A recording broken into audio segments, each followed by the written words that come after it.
요즘 질문하는 분들이 많습니다. 목사님, 우리가 태극기를 들까요? 촛불을 들까요? 그렇게 질문하는 분들이 많이 있습니다. 요즘 같은 세상 속에서, 또 우리나라 이 현상 속에서 그리스도인으로서 현실을 바라보면서 어떻게 행동하고 선택하는 것이 바른 것인가에 대한 혼란이 참 많이 일어나지요. 또 개인적으로 우리가 살아가는 삶 속에서 어떻게 선택하고 결정해야 될지, 또 우리가 고민하는 그런 문제들, 풀 수 없는 문제들이 우리 인생 속에는 참 많이 있는 것 같습니다. 이러한 문제들은 오늘을 살아가는 우리들만의 문제만은 아니었던 것 같습니다. 예수님과 함께 생활하는 제자들에게도 동일한 그런 삶의 문제들을 많이 가지고 있었습니다.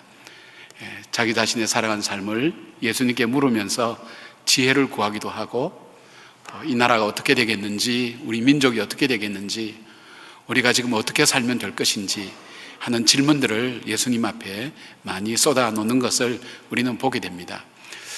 예수님은 그때그때 대답도 하시지만은 동일하게 이 제자들에게 보여주시는 예수님의 삶이 뭐냐면 바로 기도의 삶이었습니다.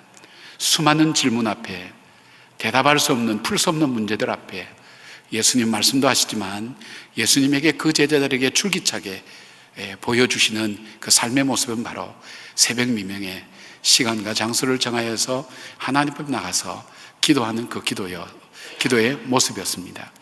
예수님의 생애를 여러 가지로 우리가 얘기할 수 있지만 큰 십자가나 부활이나 이런 큰 사건보다도 매일매일 삶 속에 잔잔하게 우리에게 삶의 문제를 풀어가고 우리 인생의 해답을 문제를 열어가는 예수님의 방법이 뭐냐면 기도의 방법이었다는 것을 우리에게 말씀하고 있습니다.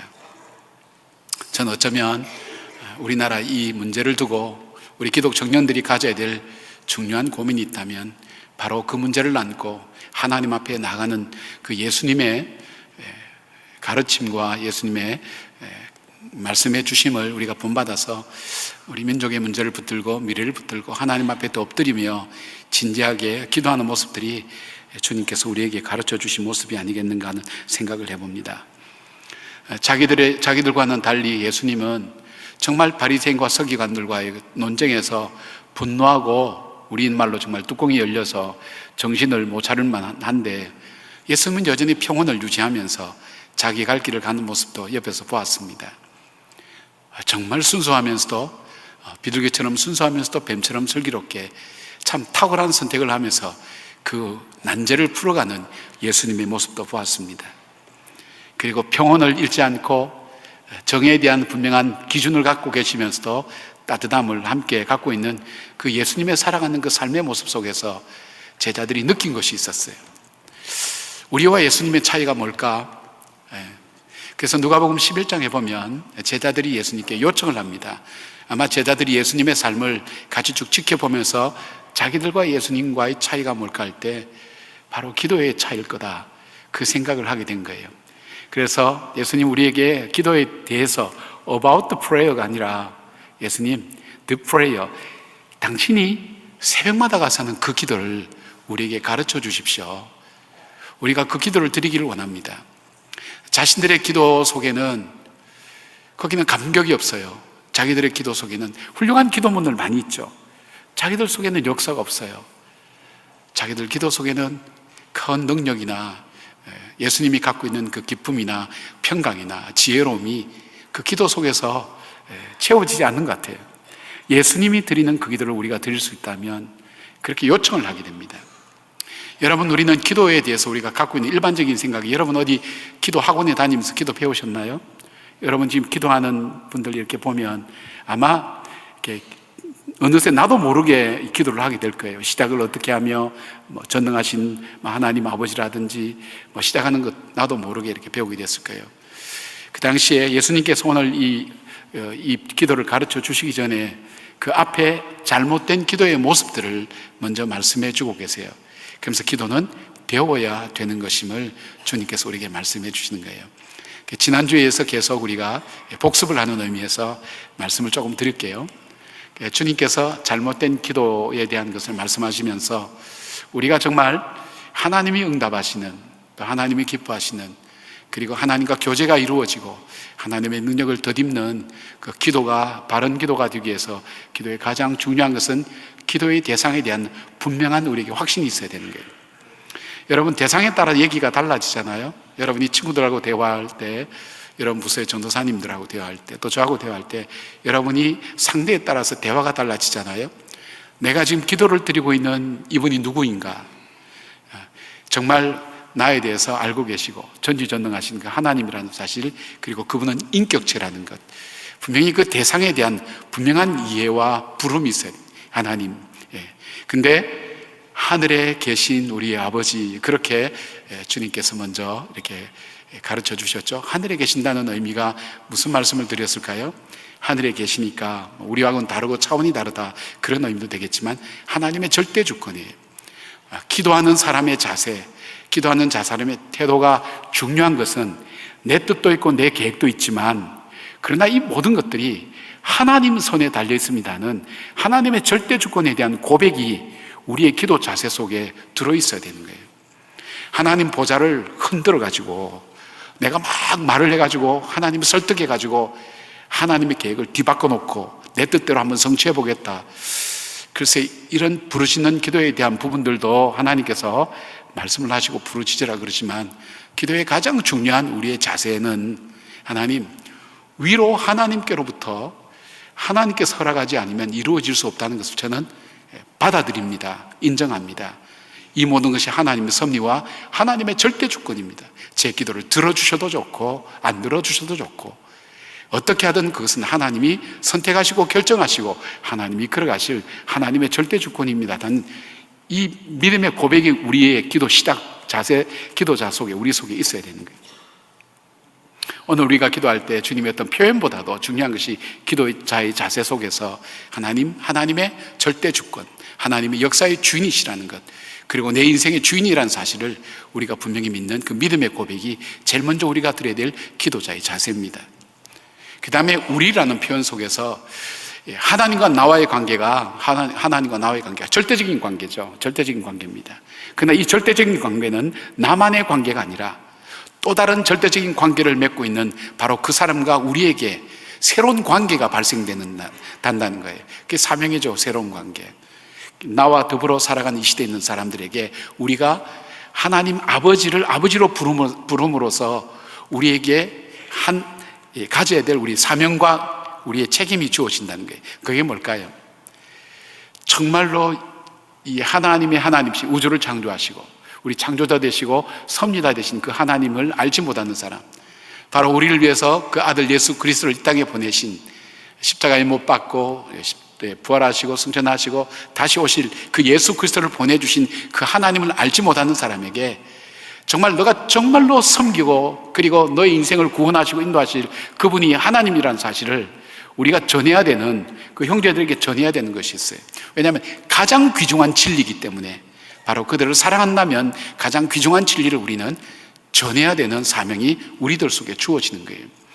여러분, 기도라는 것은 우리가 굉장히 중요한 것은 말로서 하는 것으로 끝나는 것 아니에요. 이 말에 대한, 기도에 대한 행동의 책임을 하나님 우리에게 물으시는 거예요. 기도 잘하는 분들 많아요. 그러나 하나님께서는 우리에게 기도를 가르쳐 주실 때 주님은 본인이 기도하시는 대로 십자가를 지셨어요.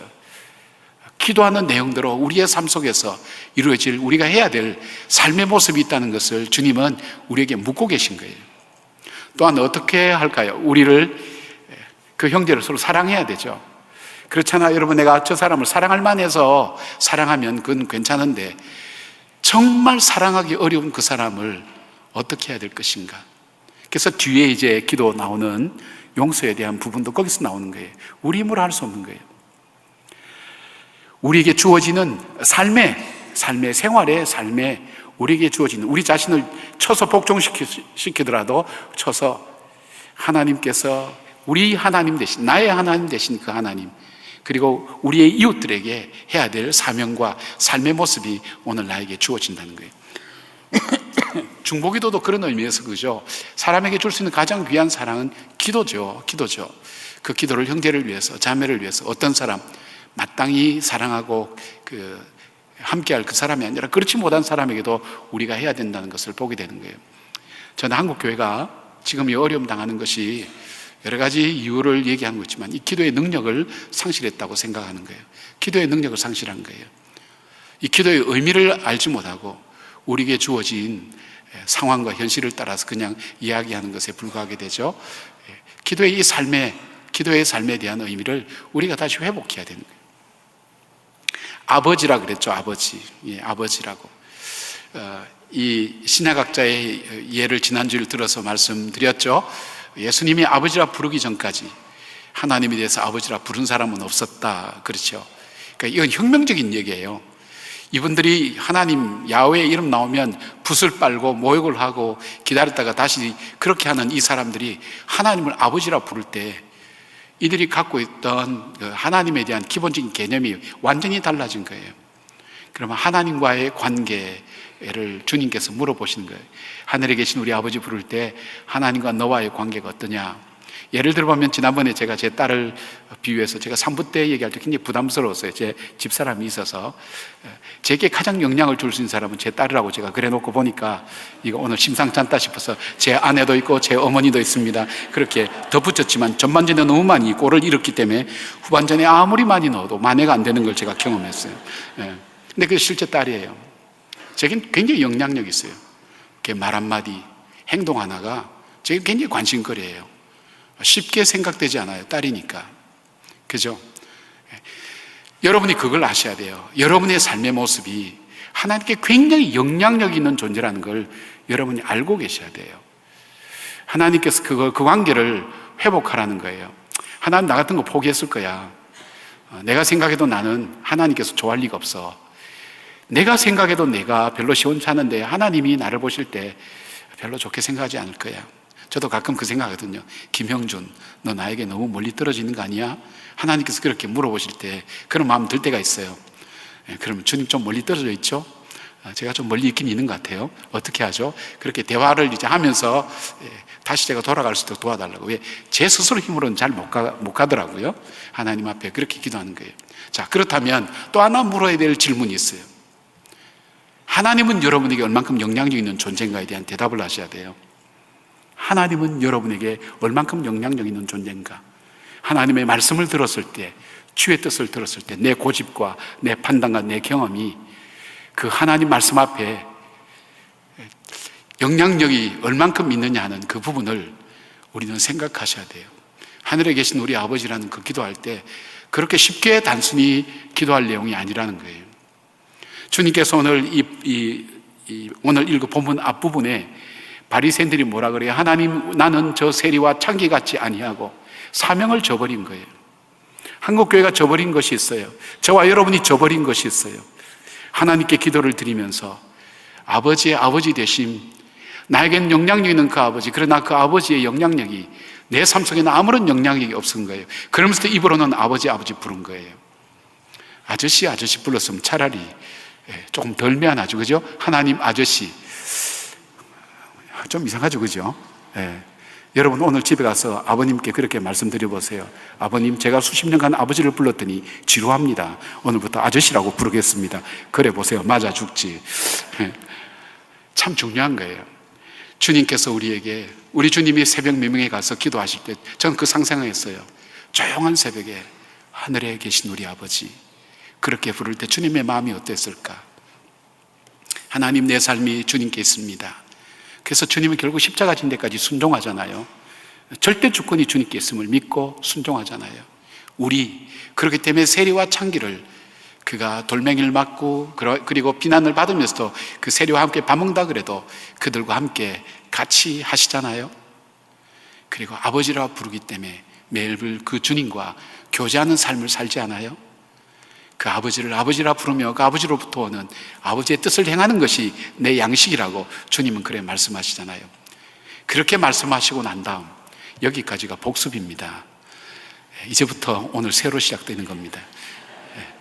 그래서 여러분, 그러니까 설교가 길지. 오늘 주님께서 주실 말씀이 첫 번째 기도 이렇게 하라 그랬어요. 첫 번째 기도가 이름이 거룩히 여김을 받으시오며. 여러분 이걸 잘 보시면 이게 수동태로 되어 있어요. 수동태 명령형으로 되어 있어요. 이름이 거룩히 여김을. 그러니까 이 말은 우리 스스로 우리 능력으로 하나님 이름이 거룩히 여김 받으십시오. 우리 스스로 하나님 이름이 거룩게 되기를 원합니다. 이렇게 기도 못한다는 거예요. 내 뜻이 이루어지고 내가 거룩히 여김 받든지 내가 구별됨 받든지 이게 본성이기 때문에 주님 우리에게 그걸 지키는 거예요. 하나님의 이름이 거룩히 여김 받도록. 왜 하나님의 이름이 거룩히 여김 받도록 그걸 먼저 기도하라고 하느냐? 이 하나님의 이름이라고 하는 것은 굉장히 중요한 의미를 담고 하나님 자체를 얘기하는 거예요. 하나님의 이름 속에 하나님의 속성이 있어요. 하나님의 이름 속에 하나님의 활동이 있고 하나님의 행동이 있어요. 행동하시는 하나님이라 그러잖아요. 하나님 자신의 성품, 하나님의 기질, 하나님의 특징, 하나님께서 행하신 일. 여호와 이래 그러면 어떻게 할까요? 하나님께서 미리 준비해 주셨다, 예배해 주셨다. 여호와 니시, 하나님의 이름을 부르는 곳에 하나님께서 우리 삶 속에 승리하게 하신 그 하나님께서 우리에게 행하신 모든 일들이 하나님 이름 속에 들어있는 거예요. 그 이름이 세상과는 구별되어서 그 이름이 거룩하게 구별되어서 높임을 받고 찬양을 받고 영광을 받도록 하는 그 일들을 너희들이 먼저 간구하라고, 기도하라고, 그렇게 하게 해주세요. 그렇게 먼저 기도하라는 거예요. 왜 이것부터 기도하게 하셨을까? 이 주기도문을 보면 참 중요한 것이 뭐냐면, 주기도문에서 볼 수 있는 굉장히 중요한 우리가 봐야 될 것이 뭐냐면 기도의 순서예요. 순서. 우리의 기도의 순서는 뭘까요? 본론부터 시작하잖아요. 그죠? 하나님 나 힘들어요. 하나님 이것 필요해요. 우린 본론부터 시작하잖아요. 사람에게 기도할 때도 이 본론부터 시작하는 사람 별로 안 좋아요. 여러분이 친구를 만났을 때부터 만나자마자 친구야 그래놓고 본론부터 얘기하면 좋아합니까? 뭔가 서론이 있어야 되잖아요. 서론이 참 중요하잖아요. 그러니까 우리는 우리의 필요가 이 기도의 우선순위가 되어 있잖아요. 우리의 필요가. 그러나 주님께서 우리에게 가르쳐 주신 우리가 정말 드려야 될 온전한 그 기도, 예수님처럼 그런 거룩한 삶을 살기 위해서 드려야 될 기도의 첫 번째 순서가 우리와는 순서가 다른 거예요. 그러니까 기도의 순서에 대한 우선순위에 대한 부분을 우리는 이 주기도문을 통해서 주님 가르쳐 주신 걸 통해서 보셔야 돼요. 두 번째, 이 기도 속에서 또 보셔야 될 중요한 내용이 있다면 그것은 뭐냐면 기도의 내용이에요. 우리는 우리가 보이는 대로, 느끼는 대로, 생각되는 대로, 우리의 필요대로 우리는 그렇게 구하죠. 내가 좋아 보이는 것. 그러나 여러분, 우리가 알잖아요. 조금은 알잖아요. 중요한 것과 급한 것은 다르다는 것도 알잖아요. 내게 정말 필요한 것과 그리고 내가 원하는 것이 다르다는 것도 알잖아요. 우리는 내가 원하는 것이 나중에 지나고 보면 필요한 것이 아니었던 것을 알게 되잖아요. 쓸데없는 것을 얼마나 원했던가 하는 것을 보게 되잖아요. 저는 요즘 가끔 옛날 생각이에요. 재밌는 생각을 많이 해봐요. 저 어릴 때 꿈은 그거였어요. 나는 크면 정말 집에 만화 빌려서 방바닥에 배 깔고 만화 보는 게 전 소원이었어요. 그런 어른들 보면 친구들 집에 가면 그 집에 만화가 막 뒹굴고 하는데 저는 만화 보기 위해서 너무너무 애썼거든요. 제 어릴 때 꿈이 그거였어요. 하나님, 만화방에 가서 보는 게 아니라 우리 아들 시켜서 만화 빌려와서 집에서 배 깔고 보게 해주십시오. 지금 생각하니까 기도 자체가 웃기는 거예요. 그죠? 또 이런 기도도 했었어요. 만화 보고 나면, 지금은 만화 잘 모르겠어요. 옛날 만화는 꼭 아슬아슬할 때 딱 끊어요. 그럼 다음에 안 볼 수가 없어요. 근데 제가 가서 그 만화 주인공을 위해서 기도했다는 거 아닙니까? 여러분, 그런 순진한 게 있나요? 전 제가 생각해도 지금도 순진한 것 같아요. 영화 보러 가서는 뒤에 그 인디언들이 도끼 던질라 그러면 고함 질러가지고 뒤를 보라고, 뒤를 봐라, 인디언이 도끼 들고 있다. 그래서 저희 부모님들이 영화 다 못 보고 있다, 데리고 나왔다 그러는 거예요. 저도 참 별났던 것 같아요. 그죠? 네, 참 별났다는 생각을 많이 해봅니다. 내용들, 내가 정말 나에게 필요한 것이 뭔가를 나는 모른다는 거예요. 주님께서 나는 지금 이게 원한다고, 내가 이거 원하는 거라고, 이게 정말 내가 필요한 거고 내가 원하는 거라고, 원하는 걸 필요로 하는 걸 원합니까? 꼭 그런 건 아니잖아요. 그죠? 예, 그렇게 되지만 주님께서는 그거 아니라고, 우리에게 정말 필요한 것이 무엇인지, 구해야 될 것이 무엇인지, 또 하나님께 구해야 될 것이 무엇인지에 대한 부분을 우리에게 말씀하고 있습니다. 그리고 이 모든 일이 마무리되고 난 이후에 우리의 삶의 모습이 어떻게 될지, 기도의 삶을 사는 사람, 이런 기도를 드리는 사람의 삶의 모습이 어떠해야 될지를 이 기도 속에서 우리는 발견할 수 있는 거예요.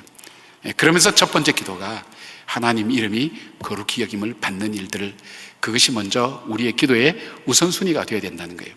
자, 왜 예수님께서 이 기도를 우리에게 먼저 가르쳐 주셨을까? 이 기도를 먼저 하라고 했을까?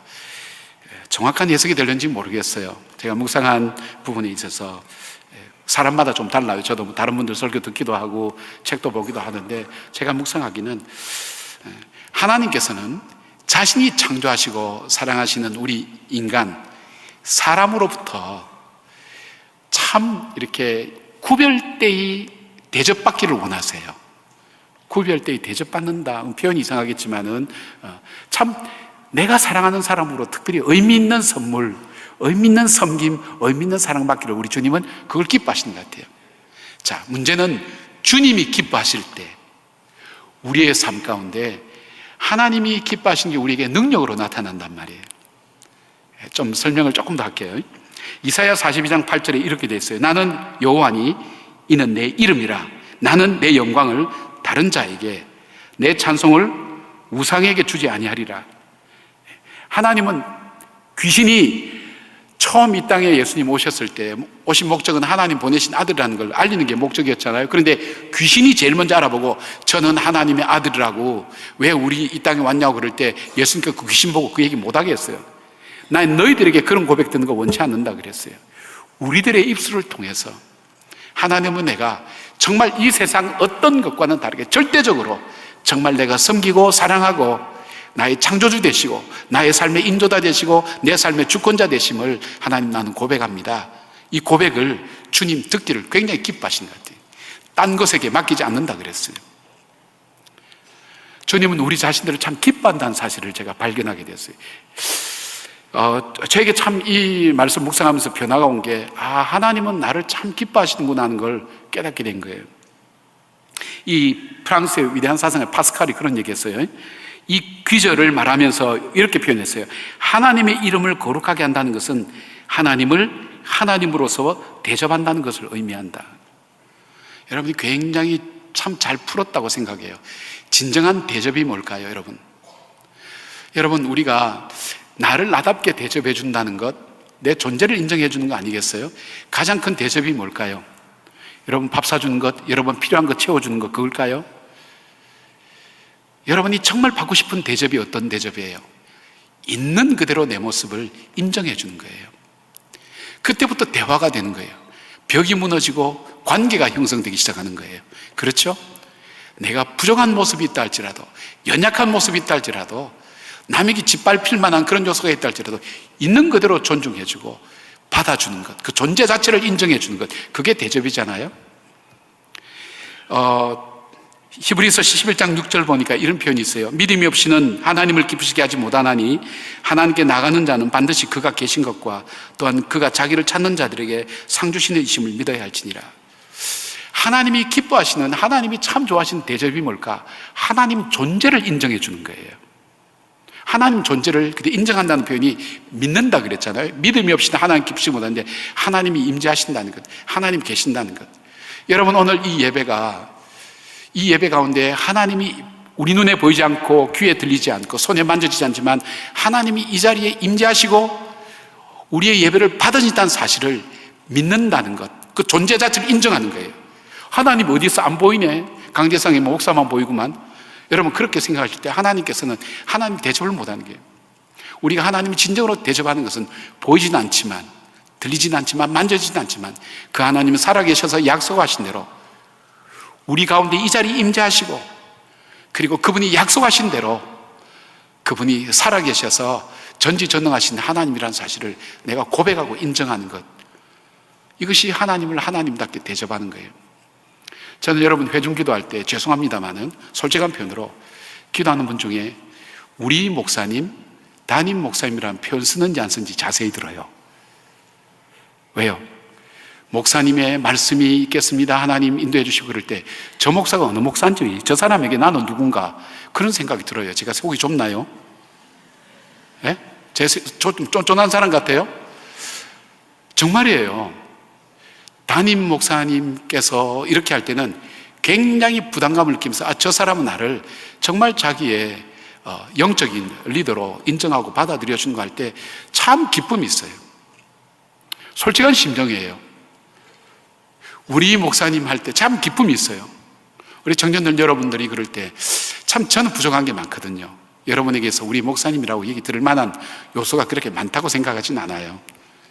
이미 연령적으로도 여러분하고 차이가 많이 나고 생각도 다른 부분들도 있고 그런 생각되지만, 여러분들이 우리 목사님이라고 얘기할 때 그 존재를 인정해 줄 때, 그 사람이 어떻든 간에 우리 목사님이라는 그 존재를 인정해 줄 때 참 기쁘거든요. 여러분도 마찬가지 아니겠어요? 자기 존재를 인정해 준 것. 어떤 가족이 많은, 형제가 많은 집안의 어떤 아이가 정말 자기 존재감이 없어서 집을 2박 3일 비우고 가출해가 들어왔더니 어디 갔다 왔나 소리도 않고, 요즘 뭐 안 보이는 것 같아? 밥 먹어? 그렇게 얘기하는 걸 들으면서 참 난 이 가정에 존재감이 없구나 생각. 여러분, 참 중요한 게 하나님을 대접한다 할 때 굉장히 중요한 것은 하나님이 살아계신다는 것, 믿음으로 고백하는 것. 하나님 너무너무 기뻐하시는 거예요. 그리고 그 하나님은 자기를 찾는 자에게 상 주시는 이시다. 그 사람이 어떤 조건과 상황을 가지고 있는 사람은 그게 아니라 자기를 찾는 자, 나를 사랑한 자가 나의 사랑을 입으며 그랬잖아요. 나를 전심으로 찾고 찾으면 나를 만나리라. 하나님 약속한 대로 이루어 주신 분이란 말이에요. 주님, 나를 찾는 자가 정말 기쁘시게 상 주신 분임을 내가 믿는 거예요. 제가 여기서 깨달은 것이 있어요. 저는 제가 봐도 하나님 예배 드릴 때에 하나님이 제가 나온 것 자체를 별로 기뻐하지 않겠다는 생각 들 때도 있어요. 제 자신이 하나님 뜻대로, 마음대로, 하나님 기뻐하신 대로 살지 못했을 때, 주일 예배 드릴 때 하나님, 제가 참 부끄러운데 제가 나와도 하나님 기쁘나요? 그런데 아니요, 저는 이 말씀 확신입니다. 하나님 나를 참 좋아하는구나, 나를 참 기뻐하는구나. 전 제가 건강이 허락될 때 2군데는 꼭 갔어요. 한 군데는 장례식은 지방이라도 꼭 갔어요. 지금 여러분들에게 문자나 메시지 잘 못 보내지만은 지방이라도, 제가 안동에 있다가도 저 전주에 있다면 바로 옮겨서 그쪽으로 가고, 하여튼 장례식, 그런데 지금까지 장례식 가서 한 번도 후회 본 적이 없어요. 얼마나 위로받고 힘을 얻는지요. 예. 그리고 또 하나는 수술하는 새벽마다 신방을 갔거든요. 요즘 잘 못 갑니다. 저도 새벽에 잘 못 일어나고 건강이 지금 회복 중이라서. 그때 가서도 저는 후회한 적이 없어요. 얼마나 기쁘게 맞이해 주는지. 바로 하나님께서 우리를 그렇게 맞이해 주시는 거예요. 여러분이 오셔서 예배드리고, 내가 어떤 상태에 상관없어요. 그 하나님은 어떤 하나님이라고 그랬어요, 바울이? 하나님과 내가 원수가 되어도, 내가 연약해서 하나님 원하시는 기대대로 살아드리지 못해도, 하나님 싫어하는 일만 하고 살아도 하나님은 나를 사랑하는 그 사랑이 변치 않고 자기 아들을 십자가에 죽여서까지 나를 포기치 않고 사랑했다고 그렇게 말씀하셨잖아요. 그 하나님이 오늘 나를 기뻐하신다. 스바냐 3장 17절에 이런 말씀이 있어요. 여러분 아시는 말씀이죠. 너의 하나님 여호와가 너의 가운데 계시니 그는 구원을 베푸실 전능자시라. 그가 너로 말미암아 기쁨을 이기지 못하시며 너를 잠잠히 사랑하시며 너로 말미암아 즐거이 부르며 기뻐하시리라 하니라. 여기 가장 많이 등장하는 단어가 너예요. 너. 나의 기쁨은 너야. 나의 기쁨은 너야. 너가 나를 생각하고 나를 기억하며 이 자리에 나온 것 자체가 나의 기쁨이야. 너가 아무리 공고한 가운데 있다 할지라도, 죄 가운데 있다 할지라도, 연약한 가운데 있지라도 너가 나를 생각하고 나를 기억하는 그 자체가 나의 기쁨이야. 아마 당자가 돼지우리에서 아버지 집을 기억할 때 그 아버지는 만약 그 알았으면 기뻤을 거예요. 이 아들이 공고한 중에도 나를 기억하는구나. 사랑하는 여러분, 우리가 하늘에 계신 우리 아버지 이름이 거룩히 여김을 받으시오며 할 때 하나님의 이름을 특별하게 기억하잖아요. 하나님께서 내게 행하신 걸 특별하게 기억하잖아요. 하나님 우리를 얼마나 기뻐하시고 귀하게 여기시는가. 저는 그걸 여기서 깨달은 거예요. 이전에도 알았지만 새로운 깨달음이 있었어요. 하나님이 나를 기뻐하시는구나. 그래서 어떻게 해요? 하나님 앞에 합당한 찬양과 예배를 드리라고 성경은 시편 기자는 얘기하잖아요. 그 합당한, 하나님께 합당한 게 뭘까요? 바로 저는 그렇게 생각해요. 하나님의 살아계심과 존재하심. 그 하나님은 언약하신 대로 자기를 찾는 자에게 주시는 하나님이라는 것. 여러분, 투명인간이라는 거 들어봤어요? 투명인간. 왕따의 대표적인 표현이 투명인간이에요. 그 인간이 전혀 존재하지 않는 것처럼 아무 의식하지 않고 그냥 자기 할 일을 하는 것. 혹시 여러분 부서에서도 그런 분이 있는지 모르겠어요? 투명인간. 상담을 하면 많은 부분이 요즘 이렇게 상담할 때 얘기하는 거예요. 목사님, 저는 저희 가정에 투명인간이에요. 제가 처음에 투명인간이 뭔지 몰랐어요. 자기 존재감이 없다는 거예요, 여러분. 여러분, 오늘 저와 여러분의 삶 속에 하나님이 여러분 속에 투명인간처럼 그렇게 생각하진 않나요? 하나님이 전혀 내 삶 속에 없는 것처럼 내가 생활하고 어쩌면 우리들이 죄 짓는 그 자리에도 주님은 함께 계시잖아요. 왜요? 주님이 함께 하지 않으면 우리는 죄질 능력도 없잖아요, 여러분. 몇 번 반복합니다마는 이스라엘 백성이 광야에서 송아지 만들 때 그 금 하나님 주신 거거든요. 노예는 금을 가질 수가 없어요. 차라리 그 금을 주지 않았더라면 죄는 안 지었을걸. 하나님이 하나님의 거룩한 백성됨을, 그리고 하나님을 존귀하게 여기고 섬기기 위해서 주신 그 금을 가지고 송아지를 만들었어요. 그들이 죄 짓고 난리를 칠 때 그들이 힘이 없어서 골골하면 나와서 춤도 못 추고 죄도 못 지어요. 하나님 주신 만나와 메추라기 맡겨서 죄 지었잖아요. 하나님께서 태양을 비춰주시고 구름 기둥과 불 기둥으로 낮과 밤을 지켜주시고 보호하셨기 때문에 나가서 죄를 짓게 되지. 여러분, 우리 자신은요, 하나님께서 주시는 축복이 아니면 죄질 능력조차도 없는 존재예요. 저는 그래요. 죄 짓는데도 주님 보고 계신다, 알고 계신다는 거예요. 그래서 우리도 포기하지 말아야 될 기도가 있어요. 어떤 순간에도 여러분, 어떤 힘든 가운데서도, 어떤 불신 가운데서도 여러분, 하나님 이름 한번 부르는 것, 하나님 너무너무 기뻐하신다는 것. 하나님이 함께 계신다는 것. 의심할 수도 있죠. 하나님 의심할 수도 있죠. 그러나 하나님은 나에게 있어서 그 하나님 특별한 분이라는 것, 귀한 분이라는 것, 그것을 기억하고 기도하는 바로 거기에 주님의 기쁨이 있다는 거예요. 나 주님의 기쁨 되기 원하네. 우리가 그 찬양이 있듯이 하나님의 기쁨 되는 것. 사랑하는 여러분, 여러분이 하나님 여기 내가 나온 것 아실까? Are you there? 하나님 거기 계세요? 내 말이 들리기는 한가요? 내가 기도해도 응답도 되지 않고 그렇다 할지라도 우리 마음속에 아무런 들려지는 것 없고 만져지는 것 없고 느껴지는 것 없다 할지라도 하나님께서 이 자리에 계신, 이 자리에 오신, 그리고 이 시대에 고민을 안고 어떻게 살아야 될지, 무엇에 될지, 어쩌면 여러분 중에 죽음을 생각하는 사람이 있을지도 몰라요.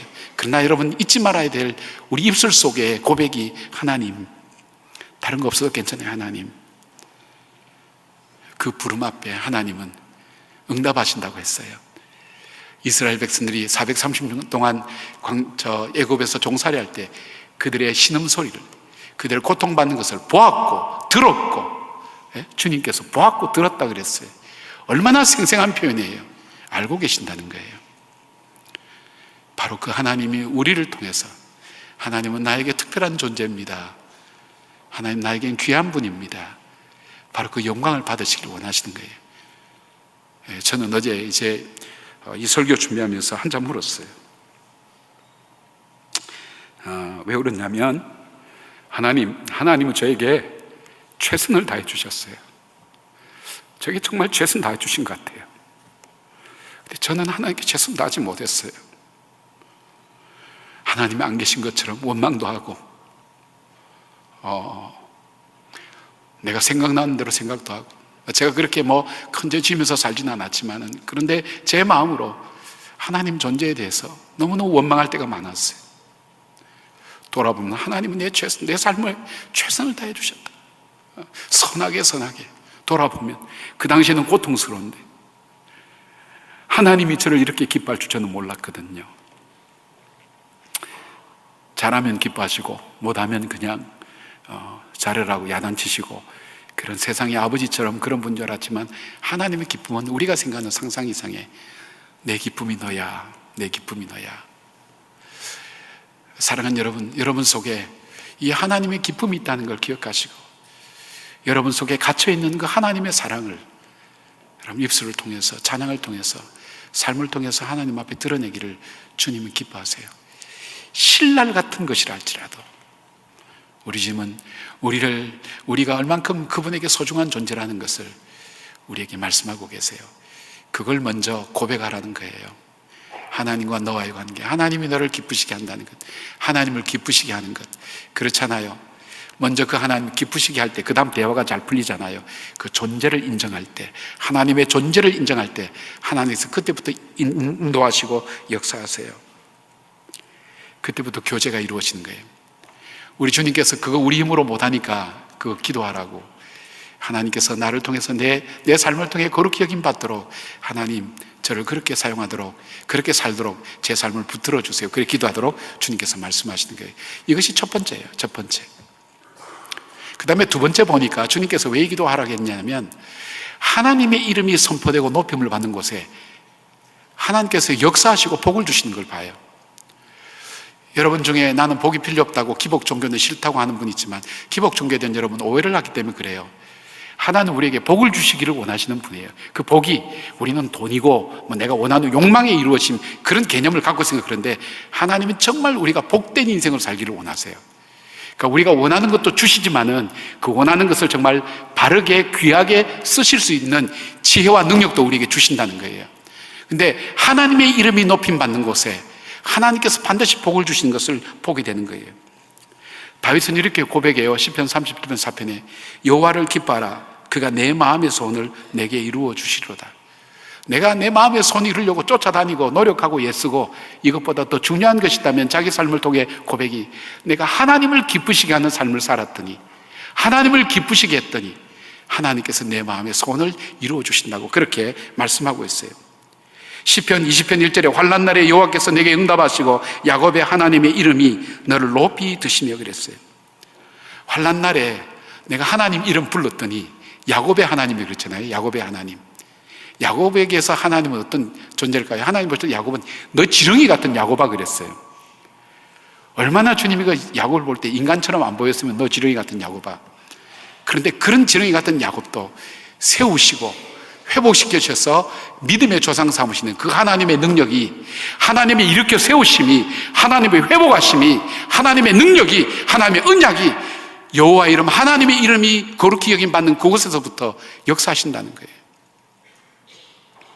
여러분, 이 고백이 우리에게 얼만큼 능력 있는가 보게 됩니다. 더 직접적인 것은 출애굽기 20장 24절에 내가 내 이름을 기념하는 모든 곳에서 내게 임하여 복을 주리라.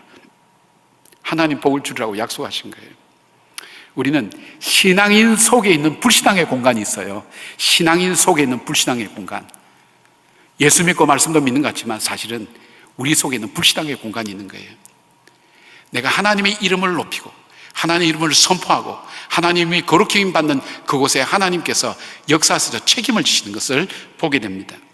에스겔서는 더 재미있는 말씀하세요. 에스겔서 39장 25절 그러므로 주 여호와께서 이같이 말씀하셨느니라. 내가 이제 내 거룩한 이름을 위하여 열심을 내어 야곱의 사로잡힌 자를 돌아오게 하며 이스라엘 온 족속에게 사랑을 베풀지라. 우리를 사랑하시는데 하나님이 더 열심이라는 거예요. 자기 이름을 위하여. 다윗은 이렇게 고백하죠. 내 영혼을 소생시키시며 자기 이름을 위하여 의의 길로 인도하시는도다. 저는 이 말의 의미를 조금은 알 것 같아요. 저는 우리 집 교육자들한테도 그런 말씀 드렸어요. 저하고 같이 사역했던 우리 교육자들이 정말 잘 되기를 원해요. 그 마음이 진심이에요. 나하고 만났던 사람이 정말 잘 됐으면 좋겠다. 그는 그분에게 달리는 게 아니라 제 자존심 때문에 그렇더라고요. 적어도 이 교만한 얘기인지 모르겠어요. 나와 함께 생활했다면 정말 그분이 잘 되고 복되게 되기를 원하는 마음이 제 속에 있는 거예요. 적어도 제 자존심 때문에. 근데 하나님 자존심이 얼마나 대단할까요? 그 대단하신 하나님께서 자기 이름을 위하여 더 열심히, 자기 명예를 위하여 더 열심히 어떻게 우리를 돕고 우리를 축복하신다는 거예요. 에스겔서 보면 또 거기 있어요. 우리를 도우시려고 하시는 그 하나님을 하여금 쉬지 말게 하라 그랬어요. 쉬지 말게. 기도하라는 거예요. 하나님 우리를 도우시려고 하는데 아이고 좀 피곤해서 쉬어야 되겠다. 우리 인간적 표현하면 그럴 때 기도하고 찬송하면 하나님이 아이고 쉬려고 그랬는데 저것들 기도하는 바람에 안 되겠네. 다시 일어나서 움직여야 되겠다. 그렇게 하라는 거예요. 하나님으로 하여금 쉬지 못하시게 하라 그랬어요. 참 재밌는 표현이에요. 예언자들의 표현이 참 재밌어요. 주님을 나의 목자로만 섬겼는데 하나님께서 내게 주신 베풀어 주신 인생의 삶은 다윗의 고백이 돋는 해 아침 빛처럼 인도해 주셨다는 거예요. 캄캄하고 칠흑 같은 내 인생의 어둠 속에 빛으로 오셔서 갈 길을 보여주시고 새로운 길들을 열어주시다는 거예요. 구름 없는 아침처럼 근심과 걱정이 가득 흐려있는 그 하늘에 그것을 싹 지워가시고 구름이 근심이 없도록 만드셨다는 거예요. 지쳐서 말라 비틀어진 그 풀 위에 비가 내려서 광선도로 빛이 나도록 자기 인생을 그렇게 만들어도 고백하는 거예요. 뭐예요? 그러니까 여호와는 나의 목자시니 내가 부족함이 없으리로다. 근데 자기 이름을 위하여 의의 길로 인도하신다는 거예요. 하나님의 이름을 부르는 곳에 하나님의 명예를 위하여, 하나님의 이름을 위하여 하나님께서 역사하시고 하나님께서 인도하신다는 것을 보게 됩니다. 베드로는 은과 금은 내게 있거니와 내게 있는 것으로 내게 주노니 곧 나사렛 예수 이름으로 일어나 걸으라 선포할 때 주의 이름이 선포되는 곳에 주의 역사가 일어난 거예요. 다윗은 골리앗과 싸울 때 사무엘상 17장 45절 보니까 다윗이 블레셋 사람에게 이르되 너는 칼과 창과 단창으로 내게 오거니와 나는 만군의 여호와 이름 곧 내가 모욕하는 이스라엘 군대의 하나님 이름으로 내게 가노라. 하나님 이름이 선포되는 곳에 골리앗 같은 존재들도 다윗에게 무너지는 이유가 다윗이 대단해서가 아니에요. 하나님의 이름을 선포하기 때문에. 여러분, 세상의 청년들과 하나님의 사람들, 청년들과 차이가 뭐가 있어야 되겠어요? 똑같이 감동하고 똑같이 웃고 똑같이 즐거워하고 똑같이 좋아하는 건데 예수 믿는 청년들과 예수 믿지 않는 청년 차이가 뭘까요? 우리 속에는 창과 검으로 오는 그 사람들, 세상의 논리로 오는 그들 속에 하늘의 논리로 그들과 함께 맞받아칠 수 있는 하나님의 사람의 능력이 우리 가운데 있어야 되는 거예요. 그것이 뭐예요? 하나님의 거룩한 이름이에요. 나와 함께 하시는 그 하나님. 그것이 없으면 아무 소용이 없잖아요, 여러분. 똑같잖아요. 예수 믿는 사람이나 안 믿는 사람이나 돈 중요하죠. 명예 중요하죠. 힘 중요하죠. 다 중요하죠. 차이가 뭐가 있어요? 우리의 삶 가운데 하나님이 나와 함께 하신다는 그 믿음의 확신과 이 선포가 우리 속에 있는 곳에 하나님이 나타나셔서 역사하시는 것을 봅니다. 거룩히 여김을 받는 곳에.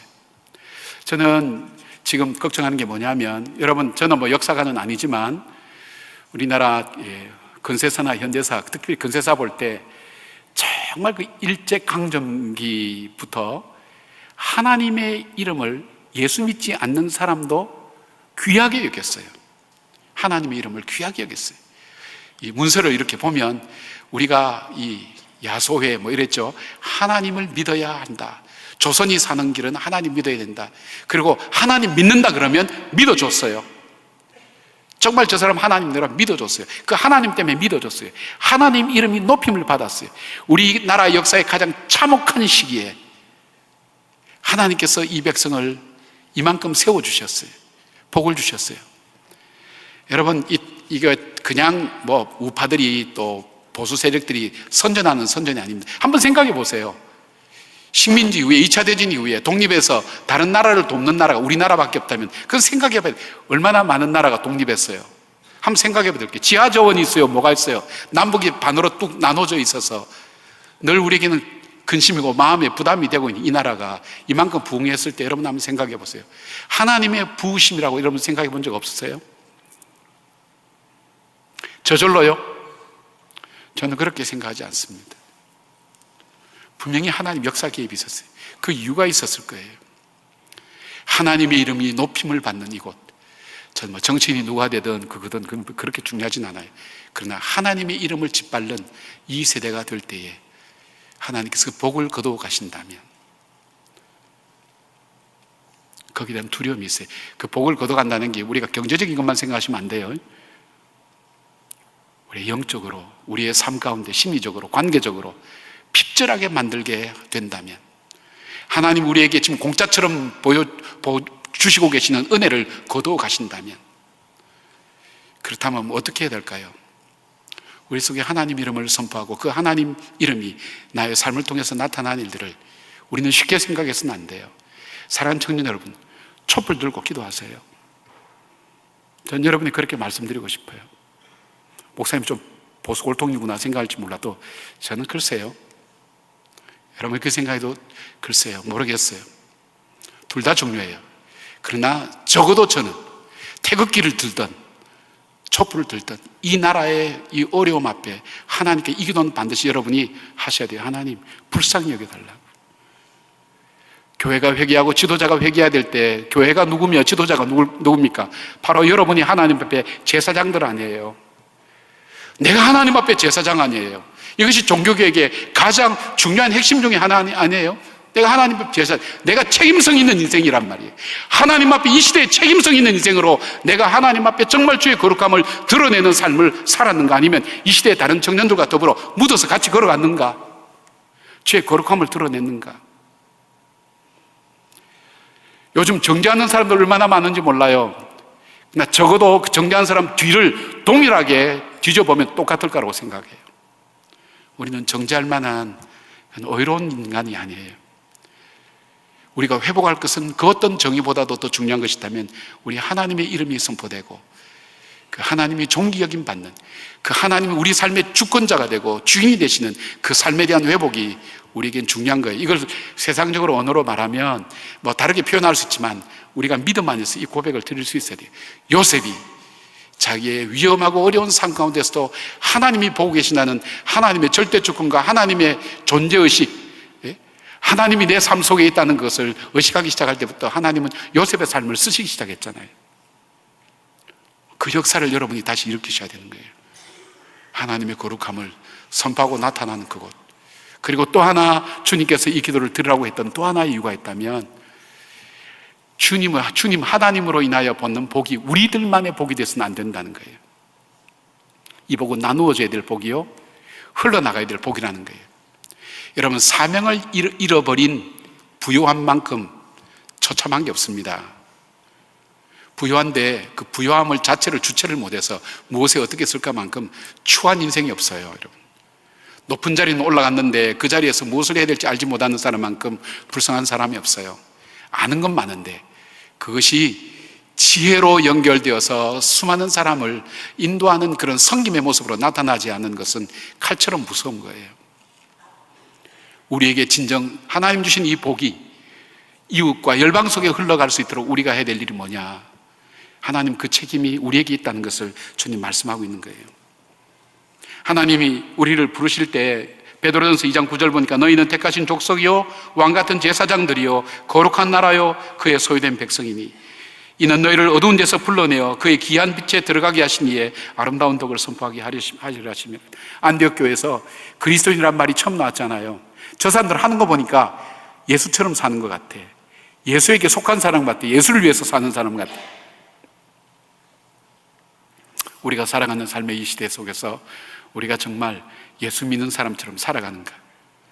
그 예수 믿는 사람이 가는 그 복이 이웃에게도 나타나고 증거되고 전파될 수 있는 삶을 우리에게 살기를 주님이 말씀하세요.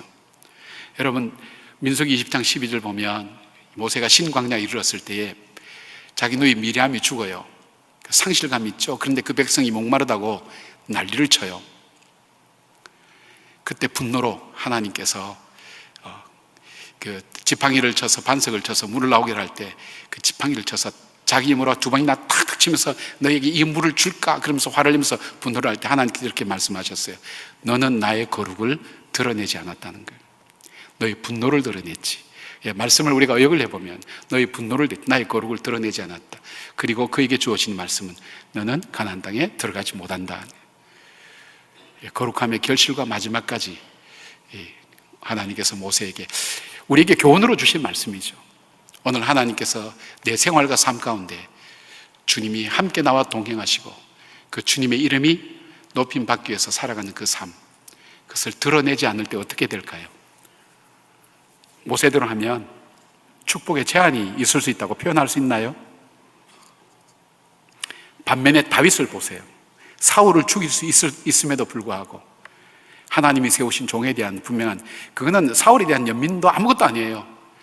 그게 분노도 아니에요. 다윗이 10년간 그렇게 쫓겨다니고 자기 마누라 빼앗기고 그렇게 살았으면 그 속에는 분노가 차있을 건데 분노도 아니었어요. 오직 하나님의 영광, 하나님께서 세우신 사람, 하나님의 영광 위해서 그가 하나님의 영광을 드러냈을 때 그 부하들 보는 앞에서 하나님 다윗을 끝까지 사용하신 것을 보게 되는 거예요. 시간이 많이 갔습니다만은 제 2017년 금년 빛과 소금 잡지 1호로에 김수지 교수님에 대한 얘기가 실렸어요. 우리 지체들 중에도 간호사 하시는 분 많잖아요. 이분이 우리나라 간호학 박사 1호예요. 이분은 여러분 잘 아시는 것처럼 우리 고대 김일수 교수님하고 우리 시대 가장 지성인 부부로서 아름답게 살았던 삶이라고 사람들이 그렇게 기억하고 있잖아요. 코스타 같은 데서도 이분들의 이야기가 참 아름답게 많이 지어지는데, 이분이 정말 하나님 앞에서 아름답게 살겠다고 결심한 계기가 있었다고 그래요. 7남매 맞으니까 찢을 대로 가난한 때에 그 앞에 교회당이 있어서 교회 마당이 자기 마당이 되면서 예수를 믿기 시작했는데, 어느 날 1948년도 여순 반란 사건이 일어나면서 한 분이 총상을 입고 거의 죽어가는데 주위에서 말린데도 불구하고 한 아주머니가 밤새 간호하면서 이 남자를 살려내는 걸 보면서 아침쯤 됐을 때 물어봤다 그래요. 아줌마는 뭐 하는 사람이에요? 물어봤더니 간호사라고. 그때부터 자기 마음속에 나는 정말 병든 사람 또 죽어가는 사람을 위해서 살리는 이 일을 위해서 난 살겠다고, 그리고 하나님 앞에 그 결심을 하게 된 거예요. 그리고 그가 또 한 번의 결심이 있다면, 그가 나이팅게일 선서할 때 나이팅게일 일반적인 선서를 하면서도 그는 하나님, 제가 정말 주님을 위해서 살겠습니다. 주님의 영광을 드러내는 일을 위해서 정말 성명을 살겠습니다. 그가 간호학으로서 최고의 자리에 있을 수 있었는데 불구하고 사회복지학을 공부합니다. 그리고 서울사이버대학 총장 자리를 내어놓고 그가 가장 최빈곳 아프리카 말라위로 갑니다. 거기서 간호대학 아이들 가르치다가 4년 만에 과로로 그 백혈병으로 한국에 들어 치료받다 돌아가신 겁니다. 그의 책에 이렇게 쓰여 있어요. 나는 한평생을 오직 간호의 길을 향해서만 달려왔다. 나는 간호사라는 직업에 대해서 대단한 자부심을 갖고 있고요, 병든 사람을 돌보는 간호 일을 너무나 사랑한다. 그런 의미에서 나는 행복한 사람이다. 내가 좋아하는 일을 평생도록 해왔고 사랑의 돌봄을 통해 수많은 사람들과 관계의 맛을 체험했으며 특히 사랑의 돌봄을 통해 수많은 기적들을 목격하는 증인으로서의 특권도 누렸기 때문이다. 하나님 앞에서 하나님 이름을 드러내는 삶이 무엇인가요? 대단한 걸까요? 주의 이름 선포하면서 사는 걸까요? 모두 신나가면서 주의 이름 찬양하고 그런 걸까요? 아니에요. 우리의 삶 가운데 그 하나님 때문에, 하나님 제가 사랑합니다. 하나님 때문에 내가 헌신합니다. 하나님 때문에 제가 용서합니다. 하나님 때문에 제가 다시 일어서겠습니다. 그 하나님의 존재하심과 인도하심을 믿으며 고백하며 헌신할 수 있는 것. 저는 우리 교회 구성원상 연말에 쌀 7,000포 나오는 것 불가능하다고 생각해요. 우리 교인들 정말 위대하다고 생각해요. 그리고 연말에 우리 성탄절 헌금 우리가 외부로 다 내보낸다 그랬잖아요. 우리 장로님들 당회에서 결정을 그렇게 하신 거예요. 우리 반은 정말 신학생을 길러내는 학교의 석자 교수로 우리가 하고, 또 반 가까이, 또 이제 또 나머지는 우리가 한 7,500만 원 헌금이, 나머지는 경희대 이 소아병동에 우리가 성탄절날 영화를 보면서 본 것처럼 치료비가 없어 치료받지 못하는 그 아이들을 위해서 우리가 이것을 우리가 내어놓자고 그런 결정을 하는 것을 보았습니다. 함께 우리가 그 결정을 나누었습니다. 우리 개인이 할 수는 없지만 우리 마음을 모아서 보이지 않게 더 낮은 곳에, 더 어두운 곳에, 더 지쳐있는 곳에 달려갈 수 있는 것. 어쩌면 여러분 옆에 앉은 사람 마음이 겉은 밝지만 깊은 어둠 속에 있는지 몰라요. 여러분의 작은 손내밈이, 따뜻한 말 한마디가 하나님의 사랑으로 그를 다시 일으켜 세울 수 있다고 저는 그렇게 믿습니다.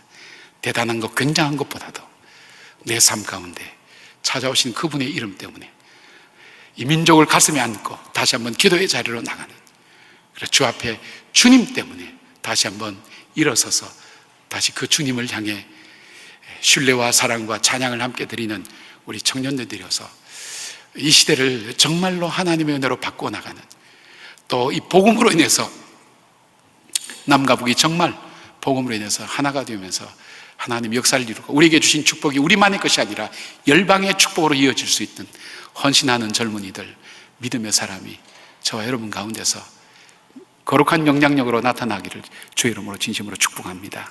아멘. 기도하겠습니다. 아버지 고맙습니다. 주의 이름을 거룩하게 여기며 살 수 없기에 우리에게 그렇게 살라고 하셨고, 그렇게 사는 인생들을 향한 하나님의 축복을 우리에게 보여주시며 오늘 우리에게 권면하시는 저희들, 우리가 수많은 이 시대의 아픔을 가지고 주 앞에 호소할 때 묵묵히 기도하러 가시는 그 주님의 뒷모습을 바라보며 따라가는 저희들 되게 하여 주시옵소서. 예수님의 이름으로 기도드립니다.